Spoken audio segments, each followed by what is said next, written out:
بسم الله الرحمن الرحيم والصلاة والسلام على أشرف المرسلين سيدنا محمد وعلى آله وصحبه أجمعين ومن تبعهم بإحسان إلى يوم الدين وبعد أيها الإخوة والأخوات السلام عليكم ورحمة الله. Donc voilà, on est arrivé, c'est juste, j'avais mis quatrième partie sur un petit peu la personnalité du prophète sallallahu alayhi wa sallam dans différents domaines, et aujourd'hui c'est un domaine somme toute assez important comme tous les autres domaines, mais c'est par rapport aux enfants, c'est-à-dire comment était le prophète sallallahu alayhi wa sallam vis-à-vis donc des enfants. Ce sujet il est important, pourquoi ? Parce que même si on remonte il y a plus de 1400 ans, pour remonter jusqu'au prophète sallallahu alayhi wa sallam, on se dit toujours qu'on est dans la péninsule arabique, c'est une vie assez dure, pas facile, des caractères très durs. Il faut toujours se rappeler ces détails-là. Et je vous avais dit, subhanallah, même en tant qu'élève à l'école, ou bien en supérieur, ou bien subhanallah, au travail par exemple, c'est toujours une introduction importante à faire dans le domaine de l'argumentation. Lorsque on s'étonne de certains changements dans certaines règles de comportement, ou bien, subhanallah, ce qui est drôle, c'est quand on s'étonne de trouver ce genre de hadith. Parce que quelqu'un pourrait vous dire, mais comment ça être doux envers les enfants ? Mais c'est la moindre des choses, ou on pourrait se dire que c'est quelque chose de tout à fait normal. Là, qui n'en oublie que voilà, chaque tribu, bien même chaque système tribal, chaque contrée a des fois, subhanallah, des réactions ou des systèmes très bizarres. Comme par exemple, et ça maintenant, alhamdoulilah, tout le monde est au courant, puisque on le voit lorsqu'Allah subhanahu wa ta'ala, justement, rappelle qu'il y aura, le jugement dernier, cette fameuse question qui va être posée de la part de certains enfants qui ont été enterrés vivants, spécialement en ce temps-là les filles.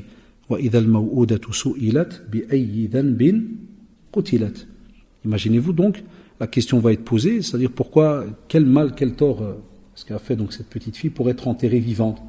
Parce qu'ils avaient comme système, entre guillemets, que c'était la honte d'avoir comme ça que des filles et de ne pas avoir un garçon. Pourquoi le garçon ? Pour travailler avec ses parents, pour les défendre, pour la guerre. Vous voyez pourquoi on dit le système tribal ? Parce que ça fonctionnait de cette manière-là. Et une fille, pour eux, c'est comme si c'était juste pour aider pour certaines tâches ménagères, et encore pour pouvoir alors après être marié et avoir des enfants. Point barre. Donc c'est comme si on dirait que pour le côté femme, il n'y avait rien de spécial. À un point où donc si on avait une première fille, eh bien, soit on l'enterrait directement, ou bien si c'était la deuxième, là, c'est d'office, elle y passait. La même chose pour l'héritage. Toutes ces questions qu'on soulève et qu'on se demande, tiens, mais comment se fait-il, il faut toujours remonter pour aller voir un petit peu ce fameux contexte dans lequel vivaient les gens et qu'est-ce qu'ils avaient établi comme règle, où ils mettaient une croix directement sur une personne. Et ici, à l'occurrence, donc, on est en train de parler donc, de la femme dans l'introduction des petites filles. Et c'est pour cela que le prophète sallallahu alayhi wa sallam, dans son éducation envers donc ceux qui étaient autour de lui, ne faisait pas de différence. Il ne faisait pas de différence. Il ne venait pas élever, comme on dit entre guillemets en degrés, le garçon par rapport à la fille. Mais lorsque des fois on en parlait par rapport à certaines situations dans le domaine de la responsabilité, c'était pour montrer que l'un est par exemple responsable vis-à-vis de l'autre. Et un prend en charge l'autre, comme on le voit dans notre religion, et c'est une fierté. C'est une fierté, c'est pas pour rabaisser les femmes, loin de là, puisque la femme elle-même, et on l'a vu avec Khadija radiyallahu anha, la femme donc a le droit d'être, masha'Allah, commerçante, responsable de ses biens, gestionnaire, elle gère ses biens, donc il n'y a aucun souci de ce côté-là. C'est même pas un sujet normalement, entre guillemets, à soulever, à part les personnes qui comprennent pas certains principes de la religion, pensent cela, soit par orgueil, soit par sexisme ou autre, et où ils pensent qu'ils ont un degré beaucoup plus élevé, là, loin de là. Le prophète, lorsqu'il a parlé des fois de certaines choses qu'il fallait donc régir, et qu'est-ce qu'on donne à l'un, qu'est-ce qu'on donne à l'autre, comment on fonctionne avec l'un, comment on fonctionne avec l'autre, wallahi, c'était on va dire plutôt dans l'optique d'avoir un bienfait immense pour l'un et pour l'autre. Et lorsqu'on en arrive aux enfants, ou la même chose. Parmi les leçons qu'on pourrait tirer du comportement du prophète sallallahu alayhi wa sallam vis-à-vis donc des enfants, c'est de nous montrer que certains gestes, certaines manières de fonctionner, nous, on a l'impression que c'est simple, que ça va peut-être rien rapporter de spécial. Mais wallahi, ce sont des gestes qui sont immenses pour la personne qui est en face. Nous, on sous-estime ça. Et la preuve, les frères et sœurs, vous le savez très très bien, pour les sœurs qui m'entendent aussi, combien on n'a pas de dégâts aujourd'hui psychologiques, donc chez certains enfants, à cause du comportement que des fois certains adultes ont ou ont eu envers eux. Pas de traces d'amour, pas de traces d'affection, des gestes aussi qui n'existent quasi jamais, des manières de parler. Et ça, il ne faut pas tourner autour du pot. Côté, par exemple, on ne parle que de ce que nous, on connaît dans beaucoup de familles comme ça, que ce soit du côté du Maghreb ou arabe ou autre. On entend souvent ces remarques, ces plaintes en disant, voilà, jamais une bise, jamais prendre dans les bras, jamais une accolade, jamais ceci. On entend très très souvent cela. Après, il y a des mots qui sortent et qui n'ont rien à voir. On entend la pudeur, alors que ça n'a rien à voir dans ce domaine. Après, on te dit, ah, mais ça, c'était avant tabou dans nos familles, donc chacun devait vivre de son côté, les adultes, ils étaient de leur côté, les enfants de l'autre, et ainsi de suite. On l'a vu de nos yeux. Arrivé que des fois, combien de fois au pays, t'arrives, mais avant, maintenant, alhamdoulilah, beaucoup de choses changent, mais tu arrives, et dès qu'il s'agit d'adultes qui vont s'asseoir, directement, on fait comprendre aux jeunes, vous sortez, tu ne peux pas rentrer, tu ne peux pas, femme, ou bien des fois le père qui rentre du travail, et on entendait certains dire que voilà, il faut le laisser tranquille, plus personne s'approche. Alors que normalement, alhamdoulilah, il y a toute une relation entre, subhanallah, les parents et leurs enfants. Et le prophète, sallallahu alayhi wa sallam, il allait même très loin, hatta même dans les actes d'adoration, il accordait et faisait attention. Il accordait de l'importance immense, il faisait attention aux enfants. À un point où le premier hadith, qui est rapporté par le Bukhari et Muslim, d'après Abu Qatada, il dit que le prophète, sallallahu alayhi wa sallam, a dit: parfois je commence une prière avec l'intention de la prolonger, mais lorsque j'entends les pleurs d'un enfant, je l'écourte pour libérer sa mère, car je sais que les pleurs de son enfant la troublent. Tu vois, subhanallah. Est-ce que ça sous-entend qu'on perd des hasanat ou ceci ou cela? Non, si le prophète sallallahu alayhi wa sallam l'a fait, c'est qu'il y a un bien derrière. C'est qu'il y a un bénéfice pour tout le monde. Eh bien on te dit, imagine, il entend un enfant pleurer, ça le touche. Et il va plus loin, il pense à qui aussi? À sa mère. Et il va encore plus loin, troisièmement, il pense à l'acte d'adoration, parce qu'on a un but, quand on met en pratique un acte d'adoration, c'est que normalement, quand on prend le cas comme ici de la prière, c'est qu'on est en communication directe avec Allah subhanahu wa ta'ala. Enfin, si tu es, comme on dit, pas concentré, si tu es troublé, ceci, cela, quel bénéfice tu gagnes? Deuxièmement, c'est très bien que, et c'est beau, subhanallah, ça prouve qu'il y a du cœur. Quand il y a un enfant qui pleure, c'est qu'il y a un souci. C'est qu'il a peut-être peur, il y a ceci, il y a cela. Il y a un tas de situations qui font que l'enfant pleure. Même comme ça, le prophète, sallallahu alayhi wa sallam, il dit, dès que j'entends les pleurs, on va plus loin. Il n'a pas interdit à la femme d'aller prier, alhamdoulilah, en groupe, même si on dit que la meilleure prière pour elle est chez elle, mais, alhamdoulilah, il y a cette liberté de pouvoir venir prier donc à la mosquée. Et quelqu'un aurait pu, et le premier qui aurait pu le dire, ça aurait été le prophète, mais de dire, pourquoi est-ce que je vais écourter ma prière, sachant que vous avez le droit de prier à la maison? Ça, oulala. Même comme ça, subhanallah, au contraire, c'est lui, sallallahu alayhi wa sallam, qui va écourter donc la prière et va faire en sorte que l'enfant, il y trouve son bénéfice et la maman, elle y trouve aussi donc son bénéfice. On a aussi avec son fils Ibrahim, radiyallahu anhu. Et Anas bin Malik qui dit Ibrahim, radiyallahu anhu, c'est le fils du prophète, sallallahu alayhi wa sallam. Et il avait aussi été allaité par l'épouse d'un forgeron qu'on appelait donc Abu Saïf et dont la maison se trouvait sur les hauteurs de Médine. Et dit le prophète sallallahu alayhi wa sallam avait l'habitude d'aller le voir en notre compagnie. Le prophète sallallahu alayhi wa sallam, vous rappelez, il a aussi été allaité. C'est une habitude donc chez les Arabes. Et dit donc en entrant dans la maison, il prenait Ibrahim radiyallahu anhu puis il l'embrassait. Et ensuite il s'en allait. Et dit une fois nous sommes entrés avec lui. Et on a trouvé Ibrahim radiallahu anhu en train de suffoquer. Et le prophète sallallahu alayhi wa sallam le porta, il le serra contre sa poitrine et les larmes se mirent à couler donc de ses yeux. Il dit, l'ayant remarqué ainsi, Abdurrahman ibn Auf, notre compagnon radiallahu anhu, il va lui dire, et toi aussi, ya Rasulallah, tu pleures? Et il va lui dire, ya ibn Auf, C'est une miséricorde qu'Allah subhanahu wa ta'ala place dans le cœur de ceux qu'il veut parmi ses serviteurs.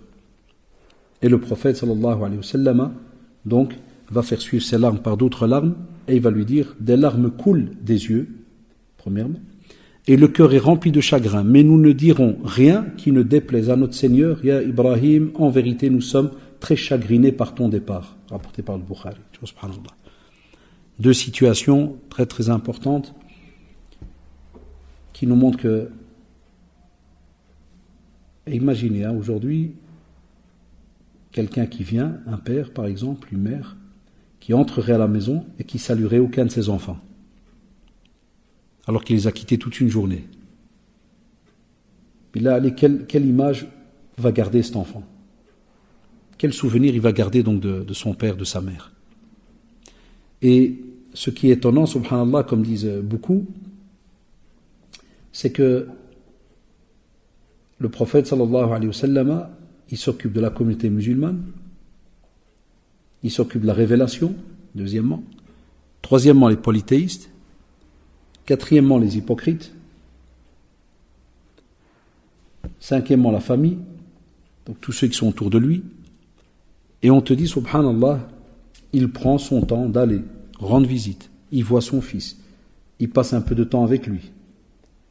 Et si nous, aujourd'hui, avec le peu, subhanallah, de responsabilité qu'on a, et on n'arrive pas à donner quelques minutes, on n'arrive pas à donner un peu de temps à nos enfants, qui va leur donner du temps? Qui va leur donner ce temps?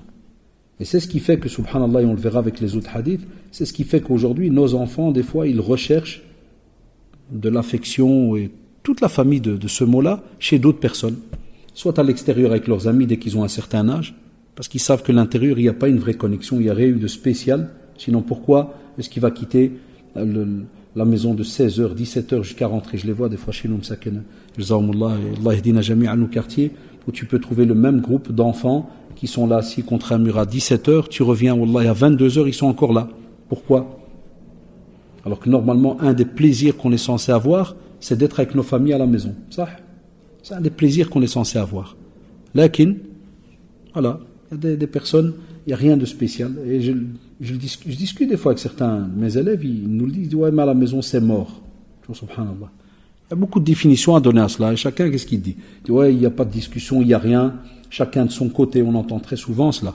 Alors que normalement, on est censé... Deuxièmement, on voit que le prophète sallallahu alayhi wa sallam est touché. Il est touché par ce que Ibrahim radiallahu anhu subit, puisqu'il va le perdre tout petit, il va mourir bébé, Ibrahim. Et radiallahu anhu. Et même comme ça, donc le prophète sallallahu alayhi wa sallam pleure.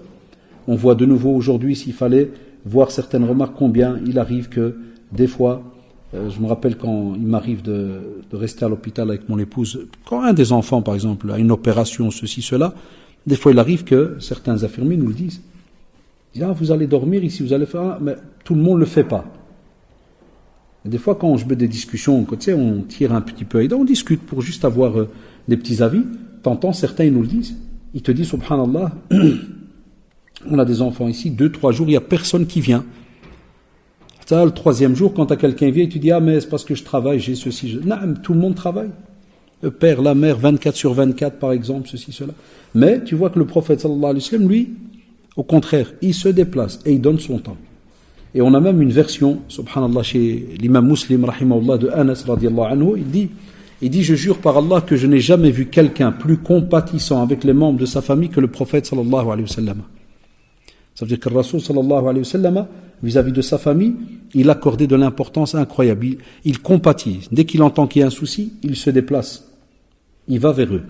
Et on a aussi le cas, subhanallah, avec le Hassan et le Hussein, radiallahu anhuma jami'an, où le prophète sallallahu alayhi wa sallam, Abdullah ibn Shaddad, radiallahu anhu, qu'est-ce qu'il dit? Il raconte, il dit que son père lui a dit une fois, le prophète sallallahu alayhi wa sallam, donc il était venu pour faire une prière. Et donc, il a un doute, il dit, est-ce que c'était Dohr ou bien l'Asr? Et il dit, alors qu'il portait Al-Hassan ou bien il dit Al-Hussein. Donc un des petits-enfants. C'est les enfants de Ali et de Fatima, radiallahu anhuma jami'an. Alors il dit, il avance, et il dépose l'enfant, et puis il commence la prière. Jusque-là, à l'aise. Mais il dit à un certain moment, il dit le prophète sallallahu alayhi wa sallam dans le soujoud, il s'est prosterné longtemps. Et il dit à un point, celui qui rapporte l'histoire, il dit, j'ai même levé la tête. Dans la jurisprudence, on dit que c'est une des situations où tu as encore le droit de pouvoir lever la tête dans le soujoud, si jamais on estime que peut-être l'imam il a eu un souci, il y a un problème. Il dit, quand j'ai levé la tête, il dit, j'ai vu l'enfant sur le dos du prophète sallallahu alayhi wa sallam, et le prophète sallallahu alayhi wa sallam a été prosterné dans le soujoud. Il dit, alors j'ai repris ma prosternation. Il dit, quand le prophète sallallahu alayhi wa sallam a terminé sa prière, les fidèles lui ont demandé l'étonnement, et ils lui ont dit, Ya Rasulallah, tu as prolongé l'une de tes prosternations, au point de laisser croire que quelque chose est arrivé. Chaque fois, ils ont eu un doute même. Ils ont dit, il y a peut-être quelque chose qui est arrivé. Comment ça se fait que tu es... Et ils ont dit, on a même pensé que tu étais en train de recevoir la révélation. C'est-à-dire, soit il y a eu un problème, soit tu étais en train de recevoir la révélation. Et le prophète, sallallahu alayhi wa sallam, il va leur dire rien de tout cela. Tout ce que vous dites là, il n'y a rien de tout cela.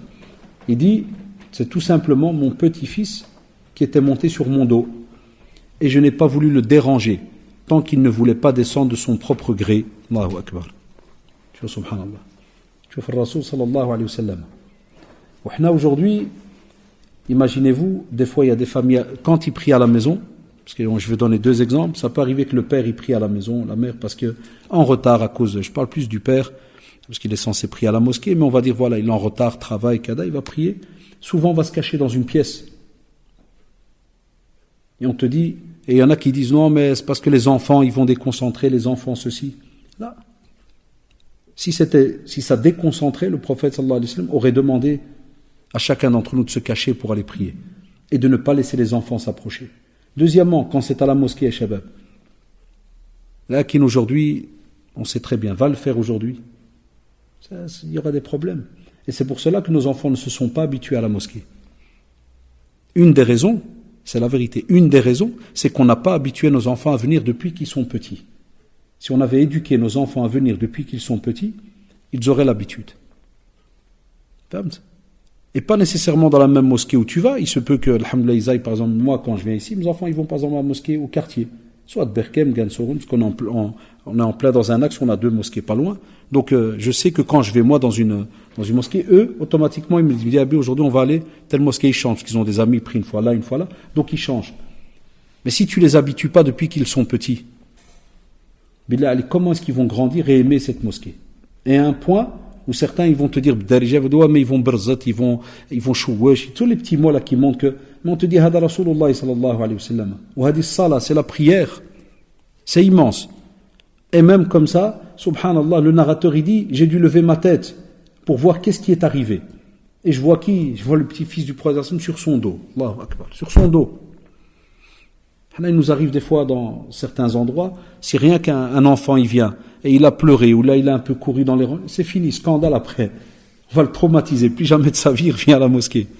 Allah, c'est la vérité. Et je me rappelle il y a des années, Ahad al-Mashayikh, Miskin Hafidahullah, et il disait si dans nos mosquées, alhamdoulilah, certains le font, c'est rare, mais alhamdoulilah, si dans nos mosquées, par exemple, les parents, ils savent qu'ils vont apporter leur enfant pour la première fois, ils prennent un petit cadeau, c'est pas du mensonge, alhamdoulilah, ils prennent un petit cadeau, ils le donnent à l'imam, et ils préviennent l'imam. Il lui dit, écoute, aujourd'hui, mon enfant, c'est la première fois qu'il vient. J'ai un 23 ans, il a, ou là 4 ans, oui, c'est la première fois qu'il vient. Il dit, s'il te plaît, après la prière, est-ce qu'il n'y a pas moyen, tu te lèves, tu dis, ah, aujourd'hui, il y a un invité surprise avec nous. Et tu lui donnes le cadeau. Il fait connaissance avec l'imam. Parce que nous, on n'a plus de relation avec nos imams. Encore tout à l'heure, l'imam Hafidahullah, d'ici de la mosquée, Jazaullah, il me dit, c'est dommage, je veux apprendre. Vous savez, à la télévision, ils critiquent maintenant les imams qui ne parlent pas français. Il me dit, je voudrais apprendre. Mais un imam, il ne sait pas aller dans une association. On le sait très très bien. Des fois, on fait semblant à la télé, on te dit, ah, ils n'ont même pas été à apprendre cours du soir, kada. On sait très bien que le métier d'imam, c'est un des métiers les plus incroyables au monde. Je ne sais plus si c'était à vous que je l'avais dit ou dans une autre mosquée, quand j'ai dit quand ils ont voulu calculer le salaire de l'imam, le nombre d'heures. Vous vous rappelez, hein? C'était ici, je ne sais plus où c'était, le nombre d'heures. Tu ne sais pas calculer. Quand l'imam a dit, il y a une quinzaine d'années qu'ils ont commencé à étudier le dossier de l'imam en Europe, et en Belgique spécialement, il commence à quelle heure? Il leur a dit en été, je peux commencer à 3 heures du matin, et je peux terminer à 1 heure du matin. Je dis, c'est quoi ce boulot, là? C'est quoi ce boulot? 1h du matin, terminé.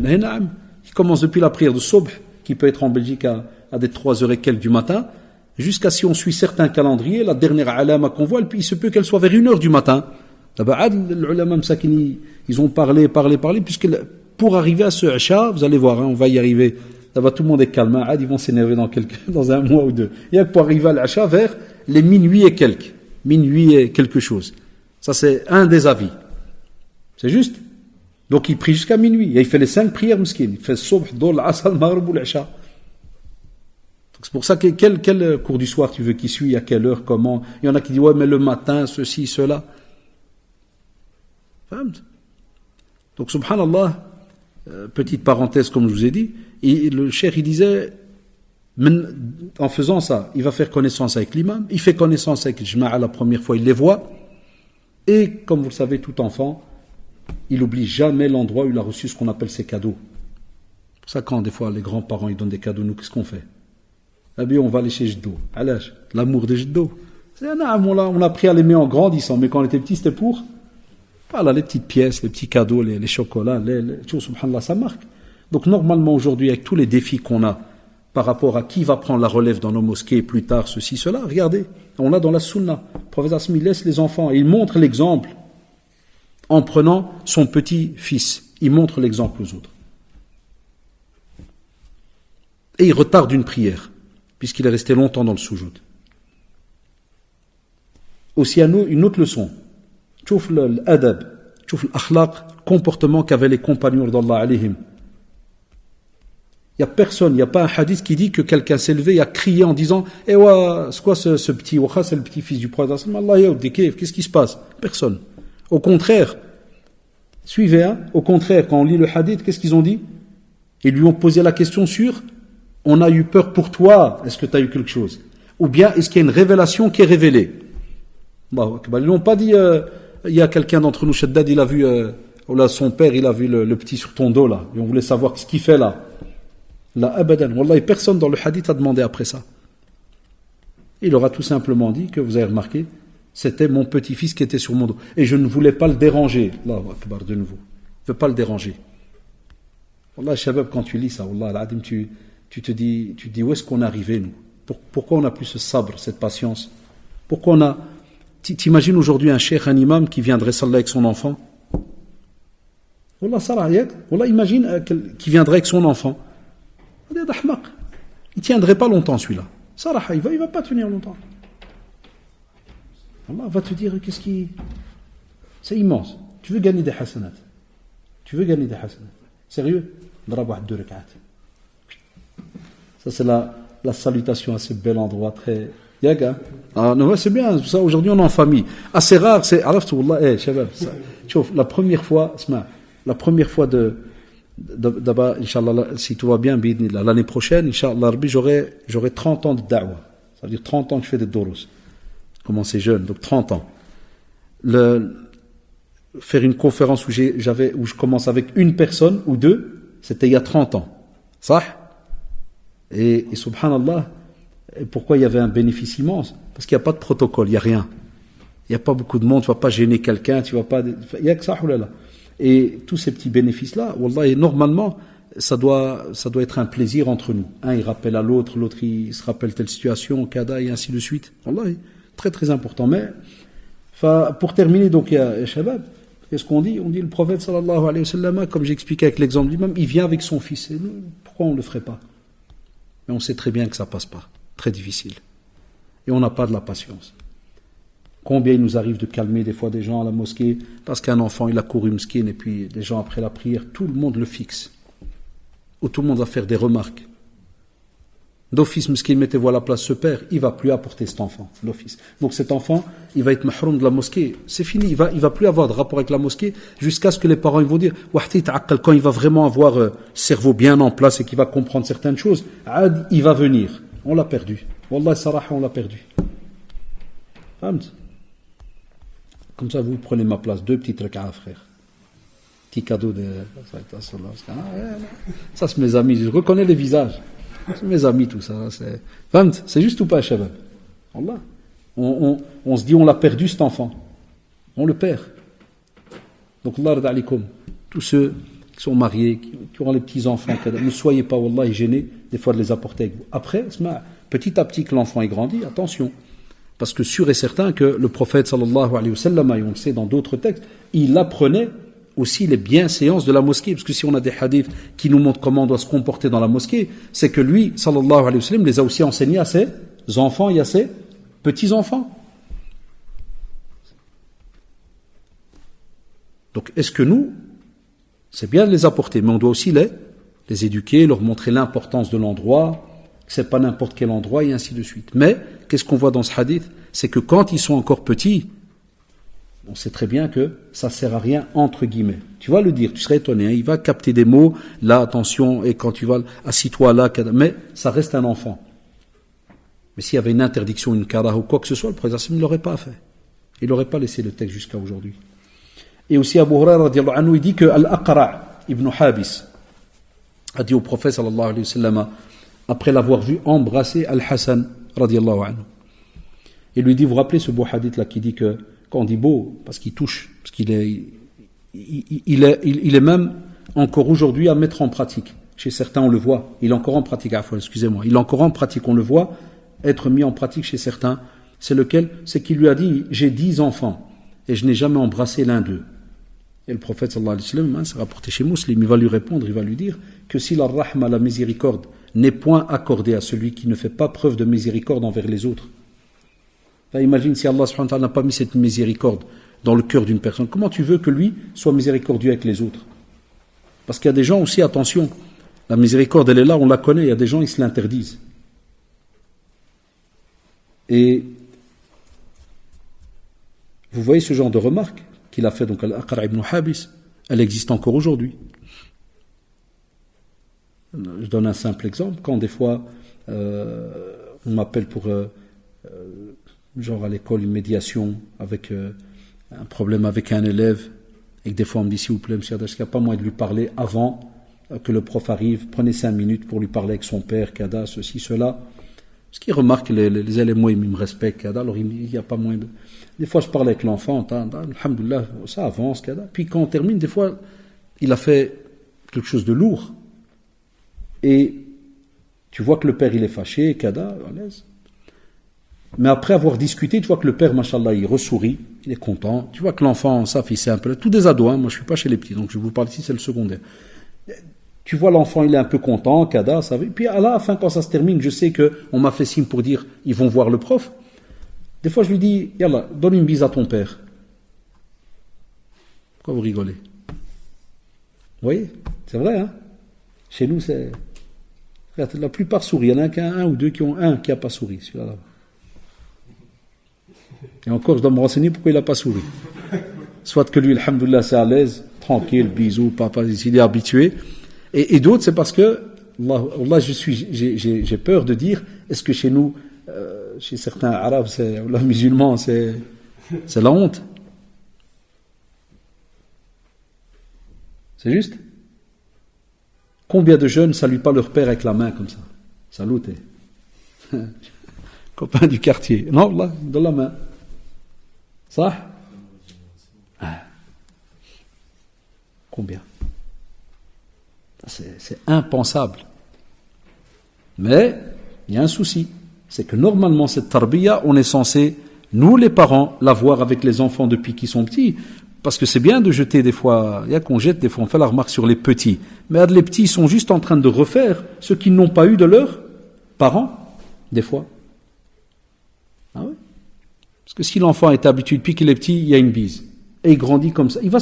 Chaque fois qu'il y a une rencontre, il sait qu'il y a un bisou. Il est habitué avec. Quand tu lui demandes, il rigole, il dit, tu m'as rien demandé de spécial. Ça, c'est un minimum. C'est quelque chose de tout à fait normal. Mais quand c'est quelque chose de... Il y en a qui m'ont... Subhanallah, il y a des hadiths, Wallah, tu les... T'es à la Mecque ou à Médine. Il y a des hadiths, tu les revois. À des jeunes, tu dis, frère, pourquoi tu as eu du mal l'autre jour pour donner une bise à ton père? Nous, il n'y a pas ça entre nous. Comment on fait? Tu fais, je salue comme ça, c'est tout. Ça va, tout va bien, c'est tout. Allah, ton père, il n'y a pas de dri'a, collade. Pourquoi? Pourquoi? Allahu Akbar, pourquoi?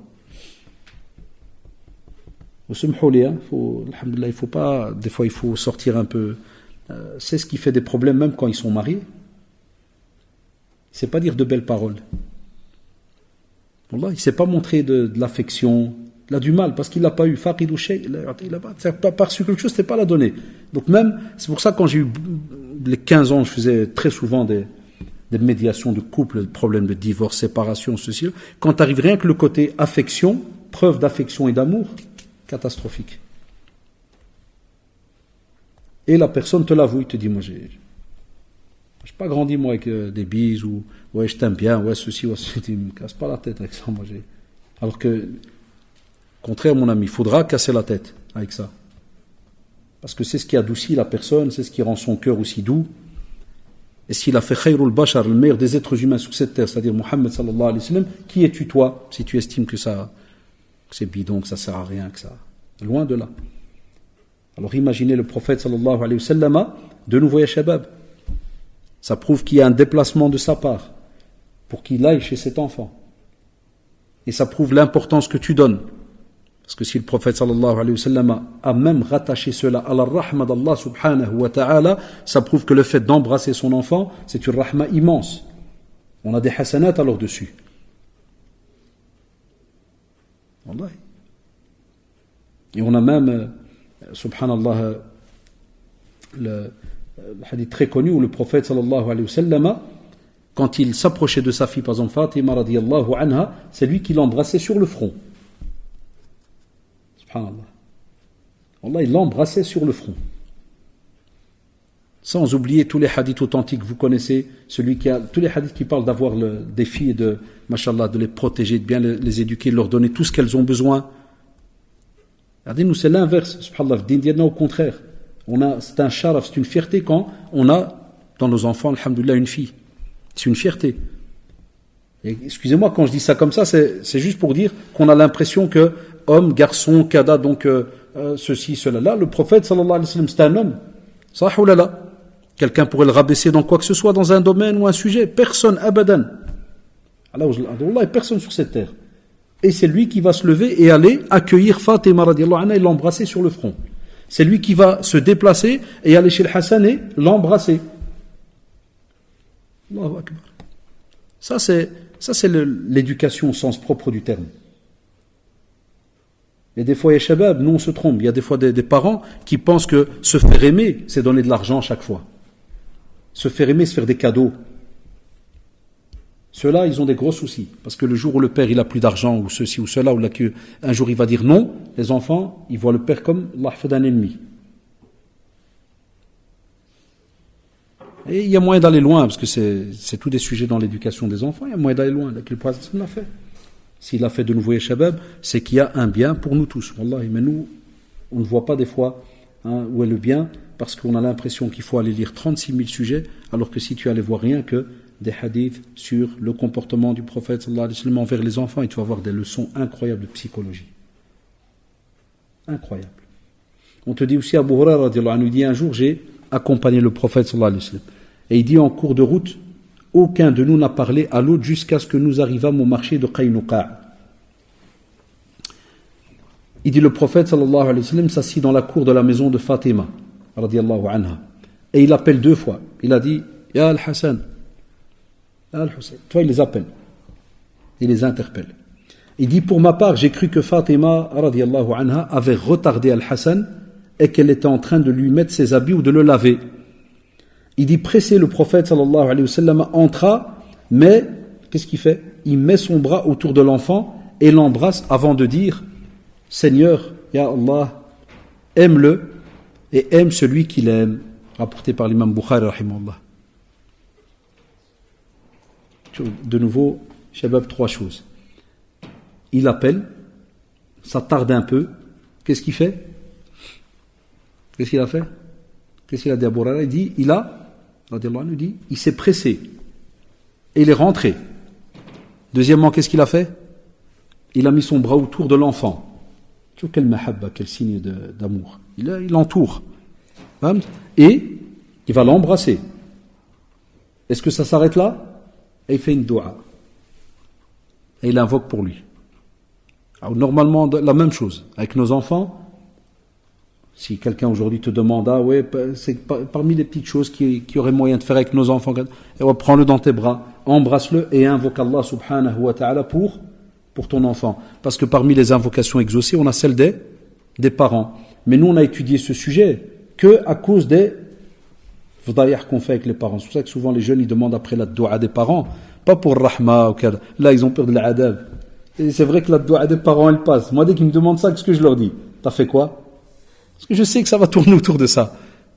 C'est rare quand il me dit, oui, parce que hier il m'a fait une belle dua, mashallah, je voulais savoir si elle va passer. Là, c'est toujours dès qu'il y a un dossier. Et il dit, pourquoi tu demandes ça? Tu dis, non, parce qu'hier j'ai fait kada kada, et voilà ce qu'ils m'ont dit. Alors que nous, normalement, dans l'éducation de nos enfants, ça doit être quelque chose d'automatique. Donc apprenez-le, Inch'Allah. Et je sais que ce que je veux dire, c'est un peu difficile, mais imaginez, vous devriez même, normalement, pour ceux qui remarquent que leur père, il n'est pas habitué à ça, vous devriez même des fois tester. Mais je sais que dans nos familles, c'est dur, chez certaines familles, pas tous, que tu rentres, tu vois, chez ton père, tu fais le walid, prends-moi dans tes bras. Dirra'ni. Voilà pourquoi de nouveau vous rigolez. Allah, tu vois comment on a grandi. C'est vrai ou pas, Chévet? Combien de dossiers on a, mais des trucs de. Je sais pas d'où ça vient. Un autre, il va te dire, ah, maïqa, mon père, je dis, il y a qu'un. C'est vrai. Il va dire, qu'est-ce que je vais aller. Un autre, il va dire, t'es fou, il va me donner une tarte, ou il va me dire, va jouer. Mais alhamdoulilah, il y en a qui le font. Lakin, c'est un peu dommage, hein, sincèrement, en 2017, d'en arriver là, de ne pas avoir encore, et on se dit tous des sunnés, hein, on se dit qu'on suit la sunna du prophète, sallallahu alayhi wa sallam, et de ne pas avoir donc cette force, hein, ce courage de demander. Et ça fait plaisir. Ça fait plaisir. Et je vais vous dire une chose, Shabab. Il m'est arrivé d'aller des fois à l'hôpital. Quand j'avais Aïda un peu le temps, on me disait, des fois des amis du quartier, des proches, quand ils me disaient, ouais, voilà, Oustad, il n'y a pas moyen que tu viennes pour rendre visite à mon père, voilà, par exemple, skin malade, mais gravement, il se peut qu'il ne va pas tenir, Allahu alim, la nuit ou demain, voilà, kada, kada. Des fois, quand on est dans la pièce et tout, je vois que le père, il est là, on sait que la fin de la vie d'une personne, c'est entre les mains d'Allah subhanahu wa ta'ala. Mais des fois, tu vois des situations, tu te dis, voilà, tu te dis qu'Allah subhanahu wa ta'ala prolonge la vie de cette personne, mais tu vois bien que ça va très très mal. Wallah, Shabab, il m'arrive des fois de dire à certains, je les prends à part, je dis, va, profite, embrasse le walid, ou la walida, prends-le dans tes bras. Wallah, il y a les jeunes. Combien de fois j'ai pas vu de mes yeux des jeunes gênés de le faire? Pas qu'ils veulent pas. Ils me le disent, non, Allah, c'est Jazakallah, mais on n'est pas habitué. On vient, d'où on a pris toute cette théorie? Tout ça, c'est l'éducation à Shabab. T'imagines, toi, plus tard, ton fils, tu es sur ton lit de mort et tu vois ta famille devant toi, tu vois tes enfants, on va dire, en premier lieu, et qu'il n'y en a aucun qui vient te prendre dans les bras. S'il fallait imaginer la scène. Hein? Certaines jalousies, ça, mais tu te dis, et imagine qu'il y en a, il n'y a rien. Combien de fois je vais, chambre d'hôpital, tout le monde qui regarde. Puis je demande au frère, il me dit, ouais, ça c'est mes frères et sœurs, et tout le monde qui est là. Et on sait que cette personne, il n'y a qu'Allah subhanahu wa ta'ala qui sait qu'est-ce qu'il est en train de vivre. Soit la peur de la mort, soit un tas de choses. La douleur, kada. C'est là que normalement on est censé faire entrer un peu de rahma aussi vis-à-vis de cette personne. Et comme de nouveau, on ne l'a pas eu comme quelque chose de normal dans notre éducation, qu'est-ce qu'on fait? On reste, on regarde le mort jusqu'à ce qu'on entende la machine qui s'arrête, ou bien si il bouge plus, le médecin dit voilà, il est mort, il est décédé.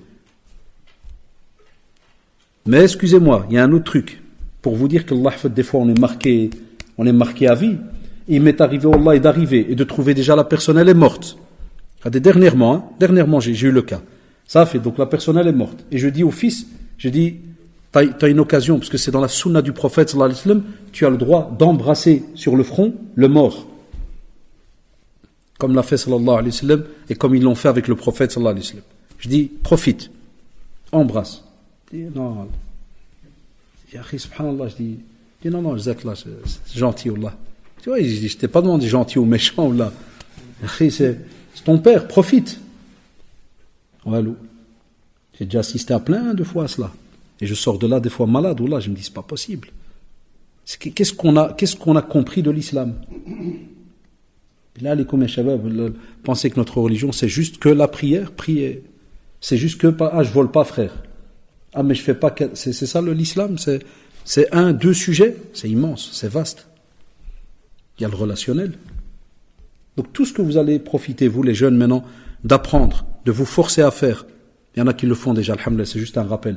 Eh bien, Inch'Allah, vous verrez, avec vos enfants, ça sera automatique. Avec vos enfants, ça sera automatique. Et vous serez content. Vous savez pourquoi? Parce qu'en général, c'est déjà un baromètre. Ça vous montre comment vos enfants vous estiment. Amal Mousseba, que t'as ton enfant, il rentre, et des fois juste salam alaikum, puis il monte, alors qu'il t'a pas vu toute la journée, c'est grave. Ou qu'un père, il rentre du travail toute la journée, et c'est à peine salam alaikum, puis c'est tout, il monte salle de bain, il va prier, ou la kada. Alors là, le soir, avant que les enfants y dorment, tout le monde est dans les chambres, à gauche, à droite, personne qui descend. Nous, chez nous, c'est une tarbiya, obligé, avant qu'ils vont dormir, ils viennent saluer. Il y a des doigts qui se passent entre nous et nos enfants, wallahi. Nous, c'est un rituel, c'est obligé. Tu lui rappelles aussi des choses, matin sage avant de dormir. Doua, n'oublie pas la sunna, comment on dort, hein. Ça, c'est un rituel tous les soirs, mashallah, sauf si je suis en voyage ou quoi que ce soit. Mais tout le temps, tu as les enfants, ils te parlent, parce que voilà, on a deux petits étages comme ça, entre guillemets. Mais il va descendre, il va saluer, wallah. On a le rez-de-chaussée premier, il y a la dernière pièce en haut. Et ils vont descendre. Et ils saluent, kada. Des fois, si ça arrive, parce que ça reste des êtres humains, s'il fait le jour là, d'en haut, il fait assalamu alaikum, qu'on va dormir, kada. Descends, qu'est-ce que tu vas descendre la montagne, ou là? Descends. C'est important, les shabab. Comme ça, plus tard, tu donnes ça aux enfants, parce que ça touche, ça laisse les liens. Et on n'est pas des machines. Quelqu'un qui remarque que ses parents sont proches de lui, il lui montre de l'affection, wallah, c'est quelqu'un qui va aimer ses parents, qui va les respecter. Mais quelqu'un qui a un écart complet, je peux vous assurer qu'il ne pourra jamais sentir c'est quoi l'affection, c'est quoi quand ils sont blessés, quand il y a un problème, quand il y a kada, parce qu'il n'y a pas eu un vrai lien. Et voilà pourquoi, vous avez remarqué, hein, on parle très souvent, on doit saluer, on sourit, on sourit au visage de l'autre. Pourquoi il y a tout cela dans le relationnel? Même avec les étrangers. Avec les petits samas qu'on est censé voir, le sourire sur ton visage. Même avec l'étranger. Et on sait que l'étranger, c'est pas ton père, ni kada, ni yak. Mais même comme ça, on te demande pour le relationnel. Salam abaynakum, pourquoi on nous demande de propager le salam entre nous, de nous voir l'âge. Parce que c'est, subhanallah, le parler, les mots qui vont sortir, ça attire les autres à s'approcher de toi et ils se sentent en paix. À la base, quand tu dis à quelqu'un assalamu alaykum, il sait qu'alhamdulillah, avec toi, il est en paix. Il n'y a pas de souci.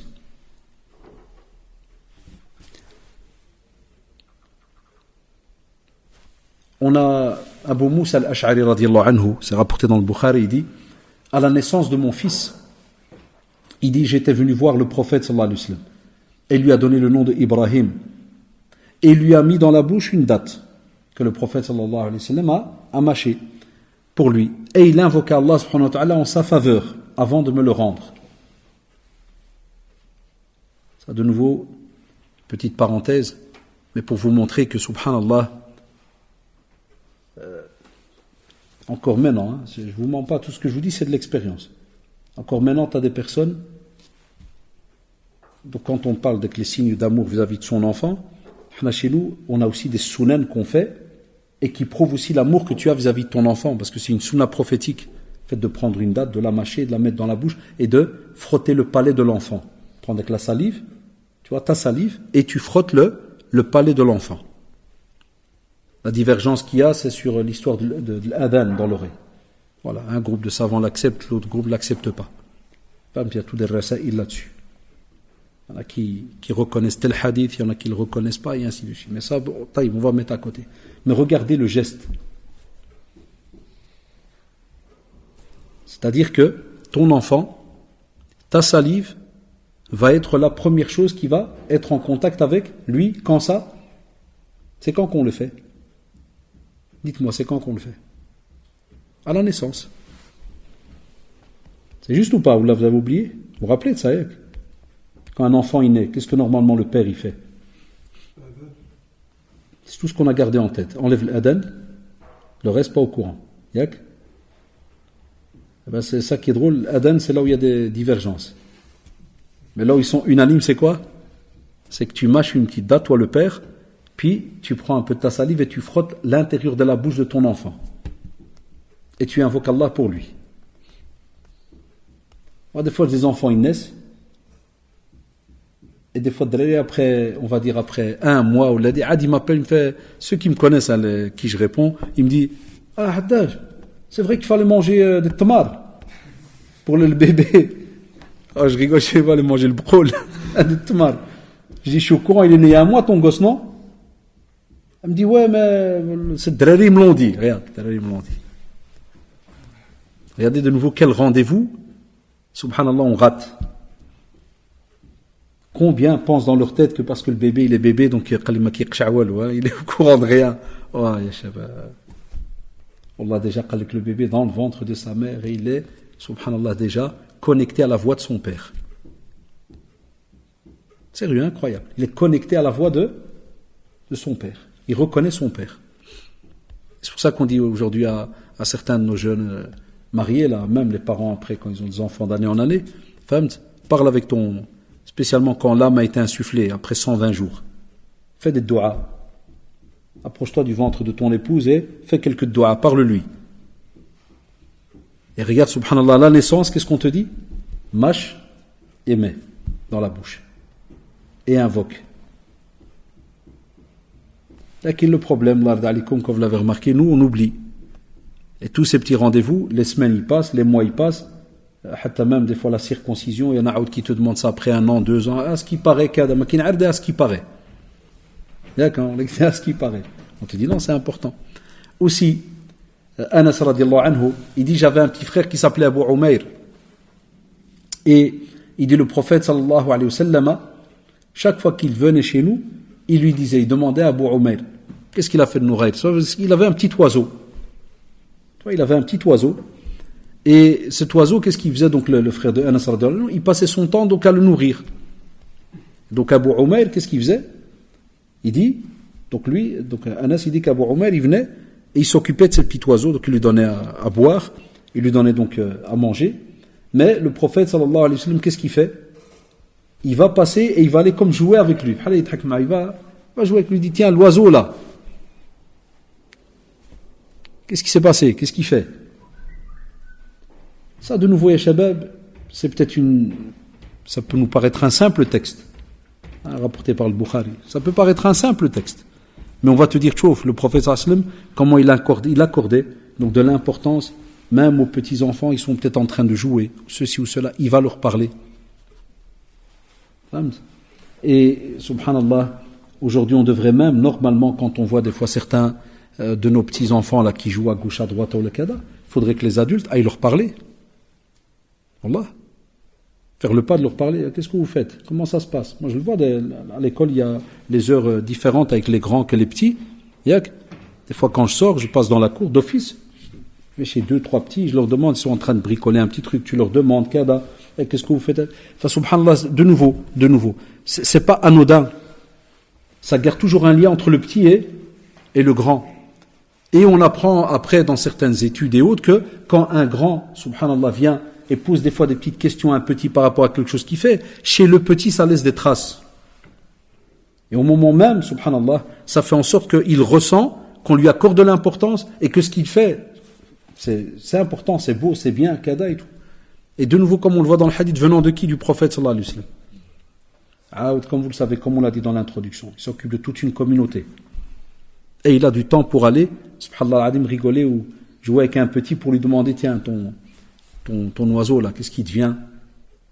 Aussi, Anas, il continue dans un autre texte, il rapporte, il dit que le prophète sallallahu alayhi wa sallam, il rendait visite aux habitants de Médine, mais ce qui nous intéresse, il saluait leurs enfants et il passait sa main sur leur tête par affection. Subhanallah. De nouveau, le fait de passer la main sur la tête d'un enfant. Comme on a aussi des textes par rapport à l'orphelin. Donc, il va, sallallahu alayhi wa sallam, il rend visite aux adultes, et qu'est-ce qu'il fait? Il va chez les petits, et il passe sa main sur leur tête. Wallah, c'est un signe d'affection. C'est pour ça qu'il le cite. C'est un signe d'affection. Et ça, de nouveau, même dans l'éducation de nos enfants, on est censé le faire. De nouveau, chez certains, pas tous, alhamdoulilah.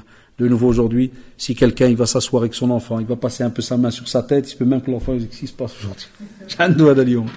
Qu'est-ce que j'ai fait? Oui, il y a quelque chose qui se prépare, là.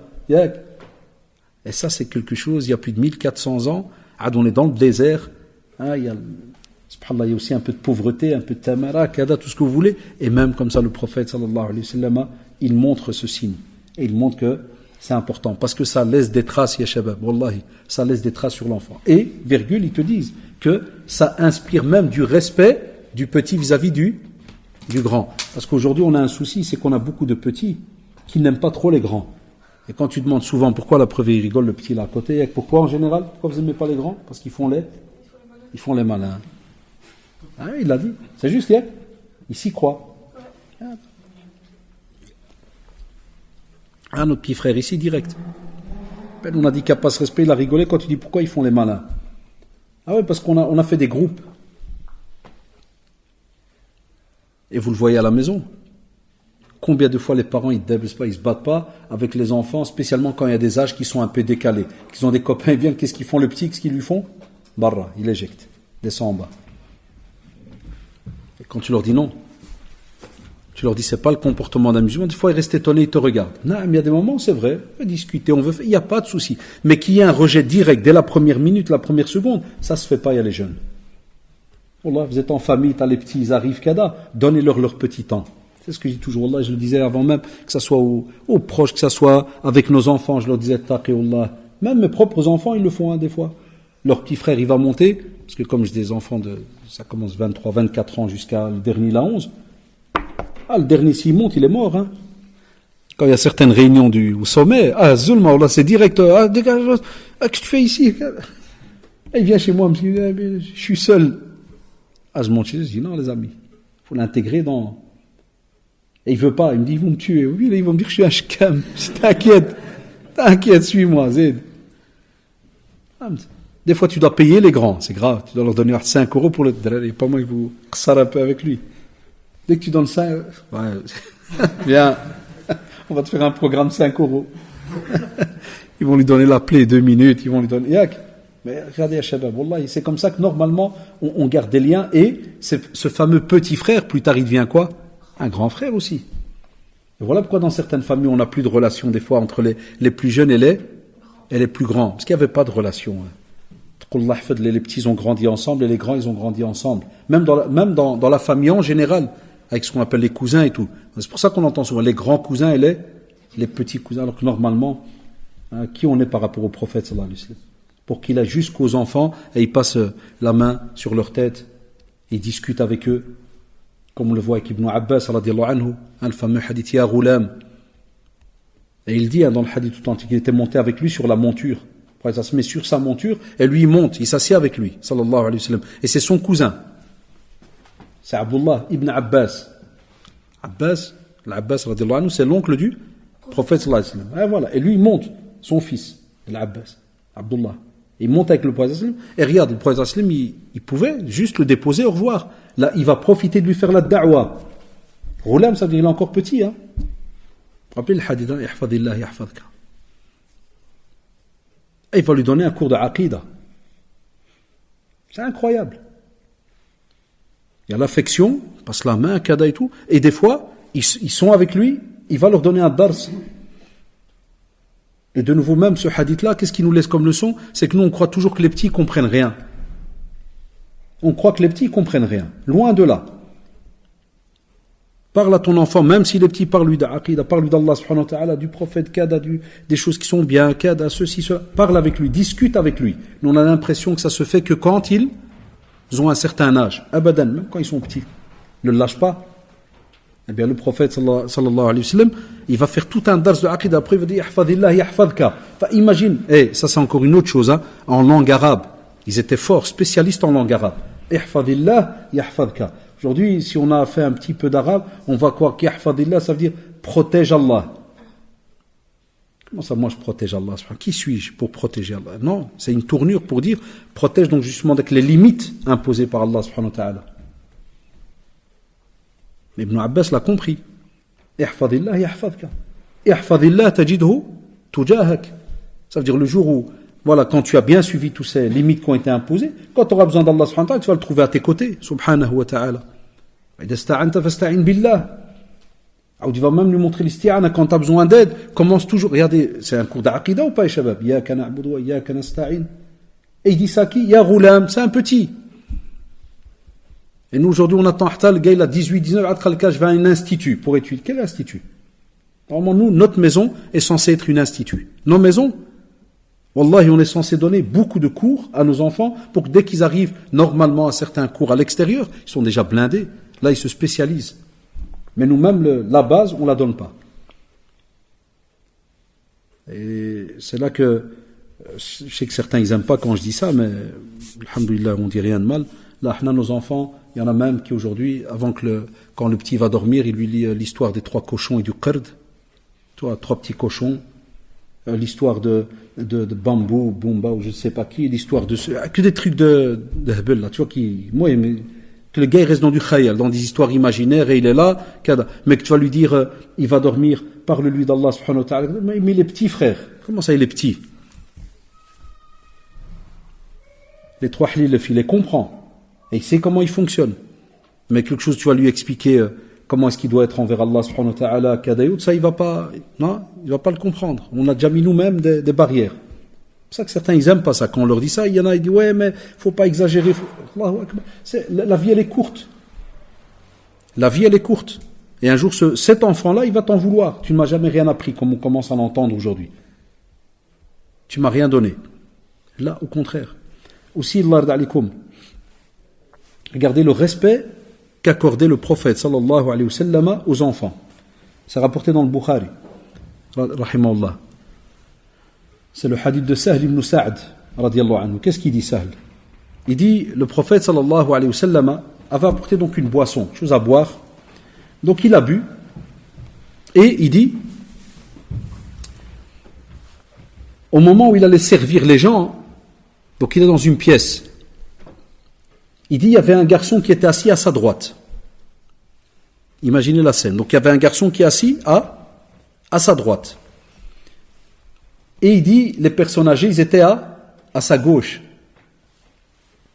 On a normalement l'habitude qu'on a, donc d'office, qu'est-ce qu'on va faire? On va commencer par qui? On va aller comme on dit, chez les vieux, personnes âgées. Mais nous, on a une sunna. C'est juste? On commence par la droite, mais il y a un souci. À la droite, c'est un petit gamin. Et à côté, il y a les mashayikh, ils sont là, les chours, les personnes âgées, il est là. Et on fait quoi? Eh bien, subhanallah, le prophète sallallahu alayhi wa sallam, il demande au petit garçon, il lui dit, est-ce que tu me permets de les servir en premier? Déjà, rien que là, il y en a qui s'arrêtent. Déjà, ils s'arrêtent. Si tu devais, dans certaines de nos familles, dire que un grand va venir chez un petit pour lui dire, Salam alaykoum awuldi, est-ce que tu acceptes que je donne à boire d'abord à Ammek et puis, parce que t'es le premier à droite? Soit, on va lui dire, déjà va jouer.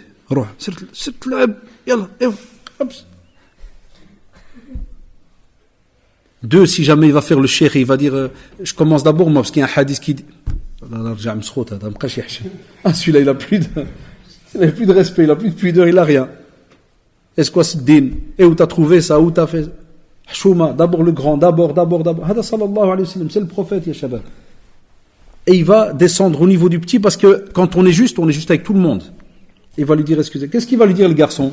On n'a pas fini le hadith. Qu'est-ce qu'il lui répond? Il lui dit jamais je ne concéderai à quiconque la part de droit qui me revient de toi, sallallahu alayhi wa sallam.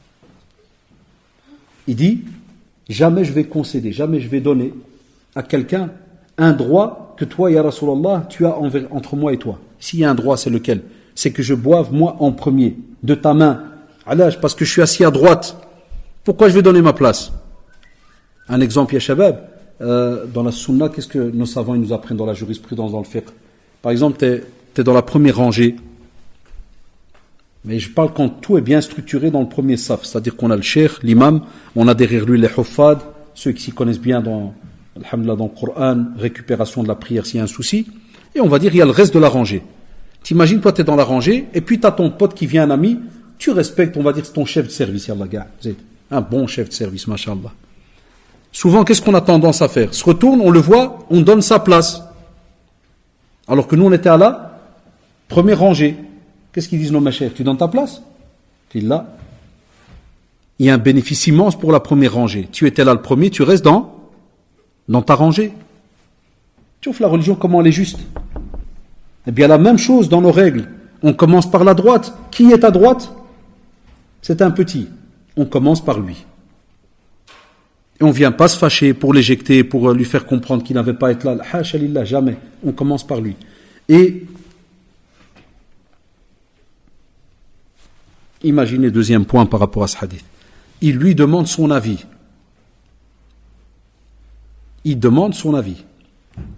C'est-à-dire, imaginez-vous aujourd'hui ce qu'on est censé normalement faire avec nos enfants, si on veut que, subhanallah, le respect s'installe, si on veut que l'enfant y grandisse en étant assez intelligent, ça veut dire qu'il fait bouger son cerveau. Troisièmement, si on veut que l'enfant il se sent responsable dans la famille dans laquelle il est.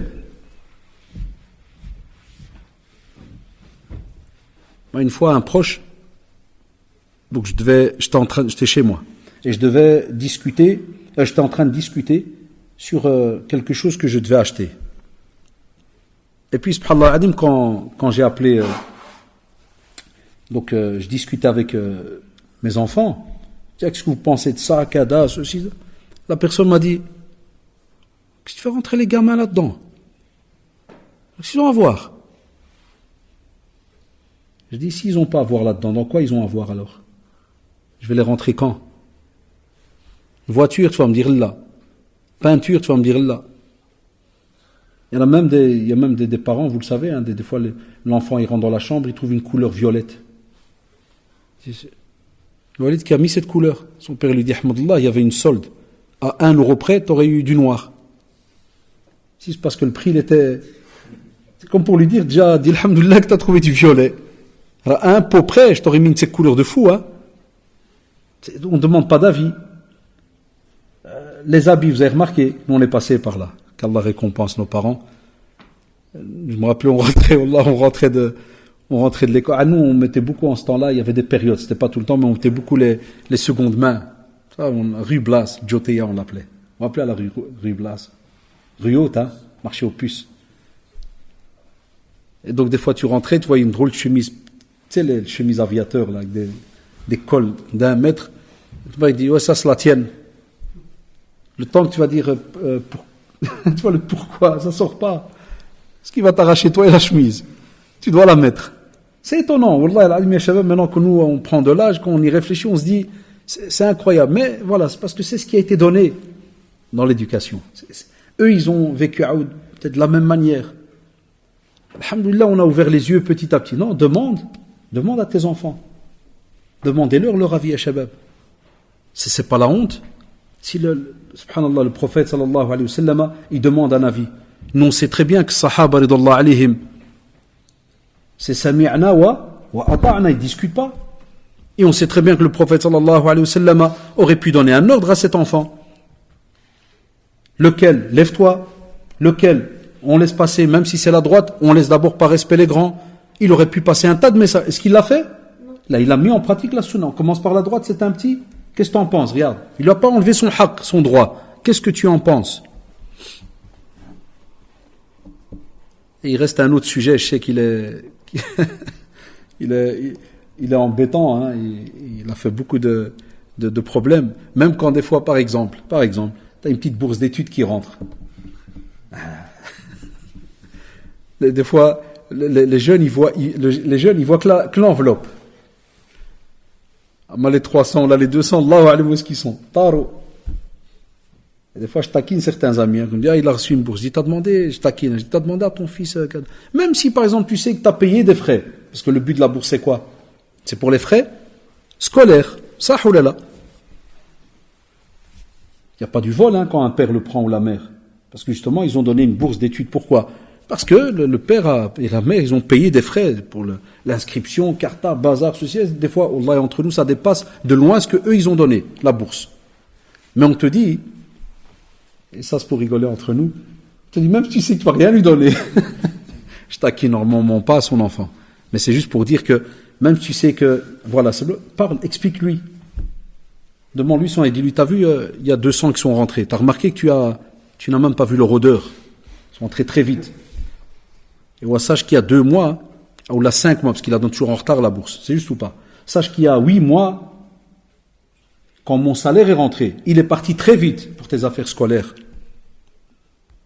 Et maintenant, l'État, il me les remet, parce que j'ai prêté à l'État. Maintenant, il me les remettent. Discute avec lui, explique-lui. Pas que ton fils, il grandisse. Non, chaque année, ils nous ont pris 200 €. Parce qu'il y a des choses où on a subhanallah al-adim, perdu dès que le côté de parler, d'argumenter, d'expliquer. Parce qu'on oublie que ce qui est en face, c'est un être humain. Et l'être humain, wallah, c'est un disque dur, il garde des choses dans la tête. C'est pour ça qu'on a des jeunes, ils arrivent à un certain âge, ils sont frustrés, ils n'ont pas de relation avec leurs parents. Ou qu'on entend des histoires, quoi, mon père il était dur, il donnait rien. Là, c'est pas qu'il était, c'est juste qu'il a manqué un peu de communication. Si tu aurais expliqué, tu aurais compris. Et le jour, je dis à des élèves qui viennent des fois se plaindre chez moi, en me disant, ouais, mon père, c'était un radin, c'était un... Comment je sais qu'il y a quelque chose qui manque entre lui et son père? C'est comment? Très simple. Je pose une bête question. Je dis, le salaire de ton père, c'est combien? Je dis, je sais pas. Donc, tu connais rien de ton père alors? Salaire, cadet. Je sais pas. Donc, comment tu sais que c'est un joueur? Qui te dit qu'il touche que 1200, qui a déjà 800 de loyer? Qu'est-ce que t'en sais? Il a une voiture, ouais. Combien il paye de taxes de roulage? Je sais pas. L'assurance, combien il paye? Je sais pas. Hatta wallah, j'ai eu à l'inscription une fois d'un élève, exprès. Et ça marche à tous les coups, parce qu'on a un gros souci, nous, entre nous. Exprès, je lui dis, ton père, quel âge il a maintenant? Je sais pas. Quel âge il a? Il y en a, Allah, ils peuvent te donner l'âge exact de leur père ou de leur mère. Plein de jeunes chez nous, mon père, je crois, cinquantaine. Cinquantaine, c'est de 51 à 59. C'est beaucoup, frère. 51, c'est pas 60, hein. Ça, oulala. Même ça, on n'a pas. Il y en a même, je demande, ton grand-père, quand je faisais cours de religion islamique, quand je parlais des liens de parenté, ton grand-père, comment il s'appelle? Jdo. Non, Jdo, ça, si tu l'appelles grand-père. Là, son prénom. C'est Jdo, on m'a dit. Non, Jdo, ça veut dire en français grand-père. Mais avec un peu de dialecte. Ah, je sais pas, monsieur Allah. Et ta grand-mère, Aziza? Et son prénom? Je sais pas. Type la grand-mère, la 80, Allah, ils savent jusqu'à aujourd'hui comment elle s'appelle. Communique pas. On communique des fois chez certains que pour les cris, kada, donne, avec des verbes impératifs. Ajib, nizzel, prends, mange. Et encore, on dit mange quand c'est quelque chose de pourri qu'il n'aime pas le petit. Sinon, en général, il y a la guerre. C'est plus calmez-vous, blâtez, chacun à son tour. Vous avez remarqué, on n'a que des plans de fausses pistes bizarres comme ça. Que des ordres quand il faut, pas, et des... Amma, on te dit là, quand on parle d'opinion, comme on le voit dans ce hadith du prophète, sallallahu alayhi wa sallam, c'est quelque chose de sérieux. Il y a de la sunna derrière, il y a de la discussion. Ça veut dire que l'enfant, il voit qu'il y a un acte religieux, il voit le pourquoi, du comment, kada, ceci, cela. Et le prophète, sallallahu alayhi wa sallam, à la fin du hadith, est-ce qu'il lui a dit que c'est pas bien ce que tu as fait? T'as un manque de respect? T'avais pas le droit? Abadan. Et hatta, wallah, ya shabab, nous qui sommes habitués avec les textes, wallah, même s'il y aurait eu une petite erreur, le prophète, sallallahu alayhi wa sallam, aurait sûrement rectifié, mais de la plus belle des manières. Où le jeune, il n'aurait rien ressenti, rien remarqué. Il serait sorti content et heureux. Là, il y a un droit. Il a le droit de boire, même s'il y a des vieux à côté de lui, des âgés, arhamukallah, mais comme il est le premier à droite, il prend. Aussi, ici, le hadith qu'on prend, il est souvent très connu chez l'imam Bukhari, rahimahullah, même par rapport aux enfants qui sont non musulmans. Comment est-ce qu'il était le prophète, sallallahu alayhi wa sallam? Et rappelez-vous cette histoire de Anas bin Malik, beaucoup de jeunes la connaissent, ils l'entendent très souvent. Il raconte, il dit, il y avait un garçon juif qui faisait fonction de serviteur auprès du prophète, sallallahu alayhi wa sallam. Il venait des fois aider pour des soukhra, il apportait des courses, kada et tout, il aidait. Il était proche du prophète, sallallahu alayhi wa sallam. Il dit, un jour il va tomber malade. Et le prophète, sallallahu alayhi wa sallam, qu'est-ce qu'il fait? Il vient demander après lui. Il n'a pas dit, un non musulman de moins, alhamdulillah, ça fera un problème en moins. et ça va kada, ou ceci ou cela. Abadan. Tu vois la rahma du prophète, sa clémence, jusqu'où elle va. Abadan. Qu'est-ce qu'il fait? Il va chercher après lui, mais le texte il dit bien, pour avoir de ses nouvelles. Il veut un khabar à son sujet. Qu'est-ce qui lui arrive? Qu'il s'est assis à son chevet.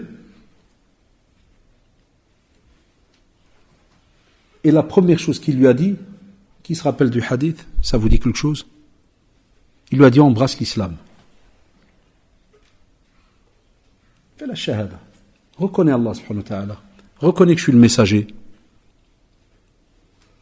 Ça c'est pour nous un grand signe d'amour et de reconnaissance. Wallahi, si les gens comprenaient, si les non-musulmans nous comprenaient, ils sauraient que quand on les invite à l'islam, wallahi, c'est le meilleur des cadeaux qu'on leur propose. C'est pas de la haine, c'est pas du rejet. Et c'est ce qu'a fait le prophète sallallahu alayhi wa sallam. Mais Shabab, il faut bien suivre le contexte. Pourquoi le contexte? Parce que le prophète sallallahu alayhi wa sallam avait un comportement exemplaire envers les juifs, les chrétiens, les polythéistes. Il leur a toujours montré ce qu'était un homme juste. La preuve, même ceux qui venaient, par exemple, des fois, de Cham, tout Syrie, Jordanie, Palestine actuelle, toute la région, et qui venaient pour le commerce, wallahi, même si les polythéistes, les mouchrikoun, ils venaient à l'entrée de la Mecque pour les prévenir et leur dirait, alors vous allez entrer à la Mecque, vous allez trouver un hmaq, un kahin, un majnoun, un sahir, il s'appelle Mohammed. Ne l'écoutez pas. Eh bien, subhanallah, ceux qui étaient justes et qui faisaient des enquêtes, la première chose qu'ils demandaient, ils disaient, comment est-ce que vous le connaissiez quand il était entre vous, avant qu'il soit prophète? Est-ce que vous le connaissiez comme menteur? Hatta wallah, on a des histoires dans la Sira où certains qui n'étaient pas musulmans, ils n'osaient pas mentir, ils disaient non. La vérité, c'était quelqu'un de droit. C'était quelqu'un de juste. Toujours subhanallah. Quand tu es quelqu'un de juste, wallah ya shabab, tu peux être qui tu veux. Le non-musulman qui est en face de toi, wallah, il reconnaît qui tu es. Même si c'est 1 sur 1000, il le reconnaît. Et donc le prophète sallallahu alayhi wa sallam, il est sincère. Et il va s'asseoir à son chevet. Il va lui dire embrasse l'islam. Et l'enfant va regarder son père. Vous vous rappelez, hein, ce hadith maintenant. Il va regarder son père. Comme dit le narrateur, c'est comme s'il veut avoir la vie. Genre Al-Walid, papa, qu'est-ce que tu me conseilles là? Est-ce que je peux, Et le père, qu'est-ce qu'il va lui dire? Ati' Abul Qasim. Obéis à Abul Qasim. Et subhanallah, cet enfant, radiyallahu anhu, va se convertir à l'islam. Mais il va mourir directement. On dit dans la version qu'il va mourir et le prophète sallallahu alayhi wa sallam va sortir de chez lui heureux. Et il va répéter Alhamdulillah qu'Allah subhanahu wa ta'ala a sauvé cet enfant de Jahannam. Touf, subhanallah. Ça c'était le comportement du prophète sallallahu alayhi wa sallam, sincère avec tout le monde. Il voulait du bien à tout le monde. On aurait pu se dire quel est ce prophète qui va laisser son travail, la da'wa, tout ce qu'il y a autour pour aller voir quelqu'un qui n'est pas musulman, qui est malade, qui est ceci, qui est cela. Shabab, c'est qu'il y a un bien derrière. Chacun d'entre nous, des fois, on a des voisins non musulmans. Rends visite. Demande après lui. Wallahi. Les savants, quand ils prennent certains hadiths, ils en déduisent des règles. Demande après lui. Et ceux qui sont habitués à m'écouter, ils le savent. J'ai déjà raconté ça 1 million de fois. J'avais des voisins racistes. Wallah, des purs et durs. 17 ans hein, d'habitation commune dans le même étage. 5 appartements. 1, 2, 3, 4, 5, 6. 6 appartements. Ah, des purs et durs. Il y en avait 2, c'était des rascars de première catégorie. Wallahi. 17 ans après. Donc regardez combien de patience. Plus de 17 ans. Le jour où je leur ai dit je déménage, ils pleuraient. Rarement vu des gens. Donc c'est des non-musulmans. Et ils pleuraient, ils tenaient mes enfants, et il y avait la plus vieille d'entre eux, celle du fond du couloir, plus de 80 ans, elle m'a pris dans ses bras, elle ne voulait pas lâcher. S'il vous plaît, refusez la demande, restez avec nous. Et madame, je ne peux pas, vous voyez les enfants, ils grandissent, besoin d'un nouveau logement. Wallah tibki. Voilà. Le mari d'une d'entre elles, tu sais comment il m'appelait, comment il me disait? Bougnoul. Wallah, il est mort maintenant. Il dit Bougnoul. Aujourd'hui, un drôle, tu dis Bougnoul, il te mange. C'est juste, hein? Wallah, il te mange. Elle me disait bougnoul. Et je rigolais, j'étais à l'aise. Voilà. Je résume l'histoire, parce que quand tu vois tout ce qu'on a fait pour Allah subhanahu wa ta'ala, quand tu vois tout ce que je leur faisais, pour qu'après il me dit bougnoul, tu te dis, un d'entre vous, pas que vous en vérité, même moi, on a le dîme qui nous freine. Je dis, je l'aurais mangé ce type. On l'a dès 3h du matin, tu le portes il tombait par terre, il venait toquer pour qu'on le remette sur le lit, 3h du matin, imagine la scène. L'autre à 2h du matin, tu le prends à l'hôpital, aux urgences, tu l'attends dehors, tu le ramènes, kada, ceci, et après il dit bougnoul. On sait que c'est une insulte de fou chez nous. Lakin, regardez. Au contraire, je rigolais. Allah il disait ça, je rigolais. Je fais à l'aise, t'inquiète, dors bien. Et le jour où je pars, il fallait 17 ans de patience. Type, il pleure. Sa femme, plutôt, lui, il est mort. L'autre, il me dit, ouais, je me suis battu. Et un jour, dans un café, je donnais une à quelqu'un. Je dis, pourquoi? Il me dit, à cause de vous.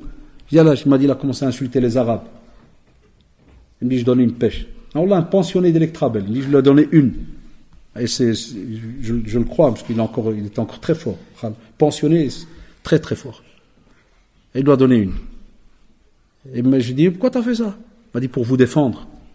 Il m'a dit, c'est faux ce qu'il raconte, comme quoi le sale arabe, les ceci, les cela. Il me dit, il n'y a pas plus propre que vous. Puis regarde, j'habite avec vous combien d'années? Il me dit, on n'a jamais rien vu. Vos enfants, ils n'ont jamais touché un mur. Pas de soucis, pas de ce. Il commence à me raconter. Que du bien. Toujours souriant. Chaque fois qu'il y a besoin d'aide, on savait qu'on dort sur nos deux oreilles. On a un garde à côté. Wallah al-adema, je leur ai dit comme si vous êtes des grands-parents. Tu sais, t'emploies les mots. Chez nous, c'est sincère. Les plus âgés, on respecte, ils sont là. J'ai dit, n'oubliez pas, on est à côté. Mon appart est collé à eux. Et il me le disait, subhanallah, il me dit, je dors sur mes deux oreilles. Je sais qu'on a comme des enfants. Et même quand leurs enfants venaient une fois par an rendre visite à un d'entre eux dans l'étage. C'est eux qui venaient chez moi, les parents, là, pour me dire, hein, il est venu voir si je suis encore vivant ou mort. L'héritage, hein. Il dit, il n'aura rien. Regardez, l'être humain, il ressent des choses. Et c'est pour cela que, subhanallah, le prophète, sallallahu alayhi wa sallam, il sait qu'il y a du bien chez chacun, hein, de ceux qui l'entourent. C'est pour ça que dans cette da'wa, il est resté même avec son oncle jusqu'à la dernière seconde. Après le hidayah, la guidance, il est entre les mains de qui? D'Allah subhanahu wa ta'ala.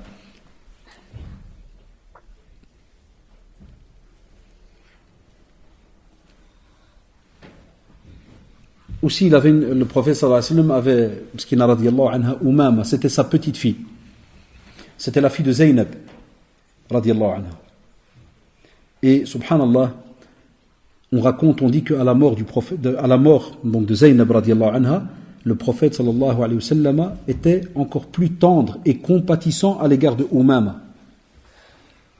Et on résume en général dans certains ouvrages de biographie, on dit qu'il l'emmenait avec lui à la mosquée. Il la portait avec lui quand il allait prier. Quand il se prosternait, il la déposait par terre.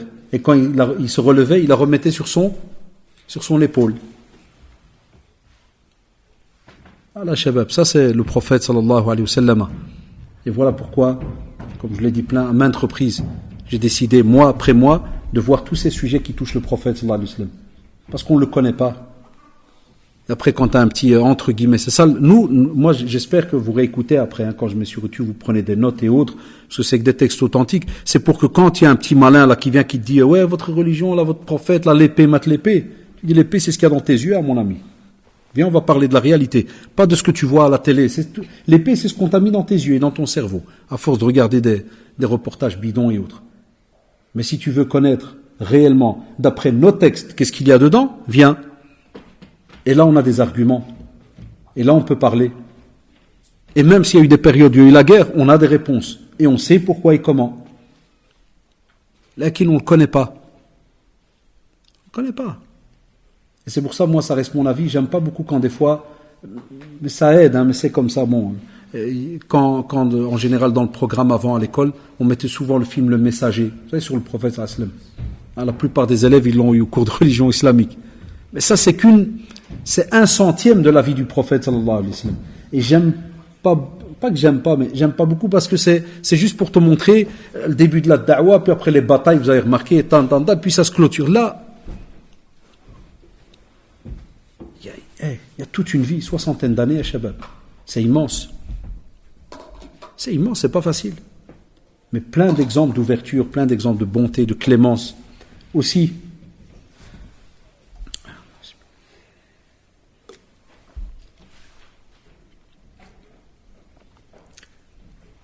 Et on va terminer par 2-3 petits sujets. Par rapport aux filles, je l'ai dit dans l'introduction, on le verra après. C'est juste que j'avais donné l'exemple tout à l'heure parce que ça touchait. Il dit, sallallahu alayhi wa sallam, c'est rapporté par Muslim, il dit, quiconque prend en charge de 2 filles jusqu'à leur maturité occupera le jour de la résurrection une position aussi proche de moi que les doigts d'une main sont proches les uns des autres.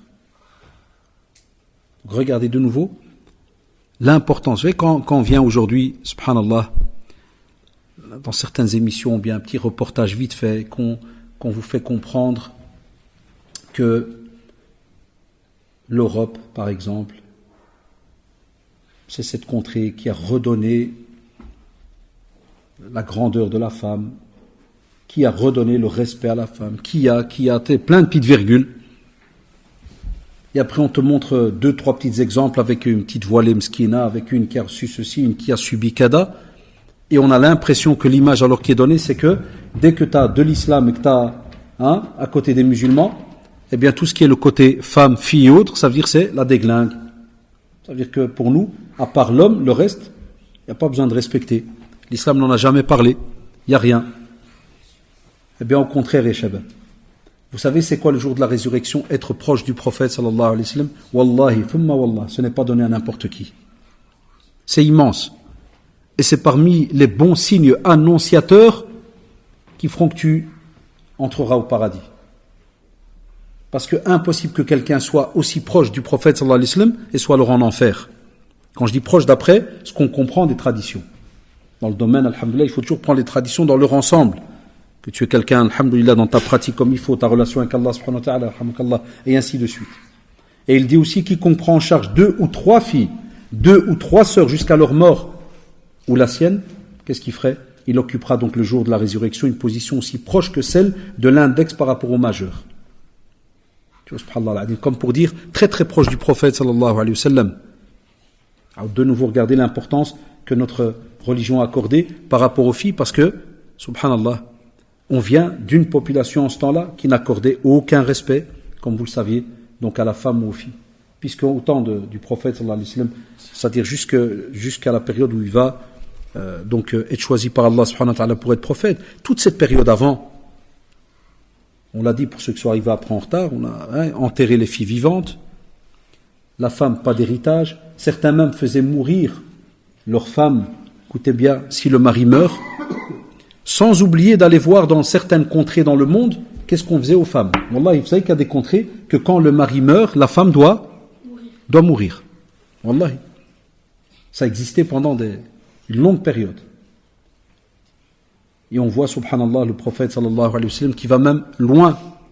Parce que je donne un exemple qui peut paraître tordu, mais pour vous montrer que chez nous en islam, c'est inna akramakum indallahi atqakum. Il n'y a pas de différence ou race, kada, ceci, cela, homme, femme, kada. Non, ta piété, quel niveau elle a? Regardez, choisir un prophète. On sait très bien, ceux qui ont déjà suivi ces cours-là, je résume très très rapidement, le prophète, Allah subhanahu wa ta'ala n'a pas choisi n'importe qui. Donc, on est tous d'accord là-dessus. Choisis pas n'importe qui pour porter sa parole. Et on arrive à un moment dans la vie du prophète sallam où qu'est-ce qu'il fait? Il travaille pour une femme. Ça sous-entend qu'il va recevoir des directives. C'est juste ou pas? Il va recevoir entre guillemets des ordres. Prendre ça, faut vendre, faut faire. Et on est en train de préparer qui ça? Un prophète. Parce qu'après, un petit temps après, 40 ans, il devient prophète. Il se marie avec Khadija radhiyallahu anha, il a quel âge? 25 ans, il arrive. 40, il est prophète. C'est juste ou pas, Shabab? Donc on te dit non. On te dit c'est les gens qui ont continué. Aujourd'hui, alors je vous parle, wallahi, on a encore des restes de certaines pratiques de polythéistes vis-à-vis des filles, vis-à-vis des femmes. Et on attend que ce soit des émissions qui vont nous montrer comment est-ce que nous, on est censé s'occuper, ou bien, entre guillemets plutôt, respecter nos sœurs, les femmes et ainsi de suite. Et on sait qu'au temps du prophète sallallahu alayhi wa sallam, il y avait des mouchrikoun et des non-musulmans dans d'autres domaines, que ce soit chrétiens, juifs et ainsi de suite. Et on sait que certains étaient mal habillés. Et on sait que certains avaient du respect, bien habillés et respect. Et d'autres qui étaient mal habillés et du respect. Il y avait, wallah, ya shabab, tout ce que tu pouvais imaginer. Est-ce qu'on a entendu un texte qui disait que le prophète sallam, par exemple, quand il est devenu prophète, dès qu'il sortait en rue à la Mecque, première femme qui passait dévoilée ou ceci ou cela, il la frappait? On a un texte? Dites-moi, est-ce qu'il y a un texte? ou qui donnait des shots, ou qui l'insultait. Pourquoi je soulève ça? Je soulève ça parce que depuis quelques semaines, vous avez remarqué, on dirait des périodes. De nouveau, ils sont en train de ressortir de nouveau dans certaines émissions que comme par hasard, il y a des réalités des fois, attention, qu'on ne fait pas semblant. Mais ça n'a rien à voir avec l'islam.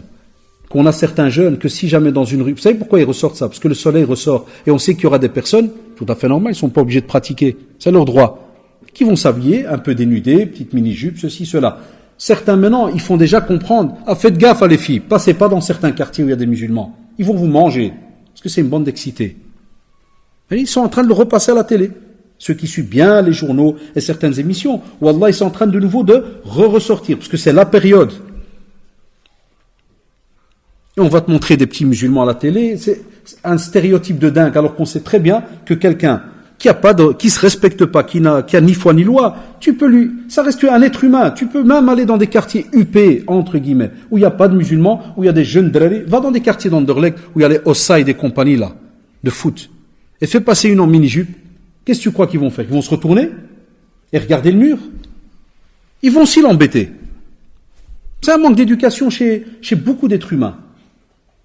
Amma là où je peux être fier, et je le dis, Wallahi, à du 2 millions de %, un musulman, jamais de sa vie va la regarder, ni la toucher, ni l'insulter. Parce que d'office, il baisse le regard. Ça, oulala. Donc jamais de sa vie va lui faire du mal. Jamais. Parce que c'est une obligation chez nous. Musulmane ou pas musulmane, tu baisses le regard, tu respectes l'a'aoun. Et après, si tu sais conseiller, kada, ça c'est autre chose. Discuter, débattre et autres, ça c'est autre chose. Donc imaginez-vous, ya shabab. On a rechangé les règles et on fonctionne d'une autre manière. Aussi, l'imam Bukhari, rahimahullah, après Qadiya des filles, regardez la sunna jusqu'où elle va par rapport à la protection de nos enfants. Il n'y en aura pas aujourd'hui. Parce que trop de questions, c'est dangereux pour... après, tu commences à faire le fad et la tchir, c'est pas bon. De temps en temps. Et si on met en pratique rien que ça, Allah, on est bien. La protection de nos enfants. Regardez son amour, sallallahu alayhi wa sallam, jusqu'où il va. Par rapport à ça, maintenant, l'été, on va le subir. Le soir, le prophète sallallahu alayhi wa sallam, il dit, d'après le hadith de Jabir ibn Abdillah, il dit, c'est apporté par l'imam Bukhari. Donc Jabir ibn Abdillah, il dit que le prophète sallallahu alayhi wa sallam a dit, lorsque le soleil se couche, faites rentrer vos enfants, car les diables sortent à ce moment. À ce moment-là, alhamdoulilah, les diables ils sortent. Puis lorsqu'une heure est passée, laissez-les et fermez les portes en mentionnant le nom d'Allah, car les diables peuvent ouvrir une porte fermée. Tu regardes jusqu'où ça va parce que nous, dans notre religion, on fonctionne avec ce qu'on voit et aussi avec ce qu'on ne voit pas. Et c'est dans notre foi. Alamul djinn wa shayatin, est-ce qu'on les voit? Non, mais on y croit. Ça? Eh bien, pour te montrer l'importance qu'on accorde dans notre religion, l'importance qu'on accorde aux enfants dans notre religion, te dis même, lorsqu'on les voit à gauche, à droite, dehors, laisser comme ça les enfants n'importe comment. Wallah, Max, c'est une preuve d'amour envers eux. Et pour aller loin, regardez la sunna. Même si ils auraient la possibilité, parce que c'est calme, sécurité, tout ce que tu veux, et même comme ça, on te dit, il y a un autre monde parallèle. C'est dans notre foi. C'est dans notre dogme. Il y a un autre monde parallèle. Qui pourrait faire du mal à tes enfants? Protège-les au moment où il y a le coucher du soleil. Fais-les entrer.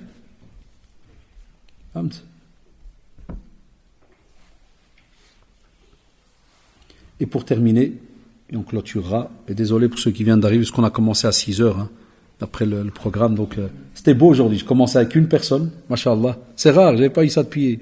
Ça fait plaisir, Allah. On a commencé de dar avec une, puis arrivé le deuxième, puis le troisième. Il y a que 2 ou 3 dans le podium, deuxième, puis le troisième, puis après, alhamdoulilah, Allah.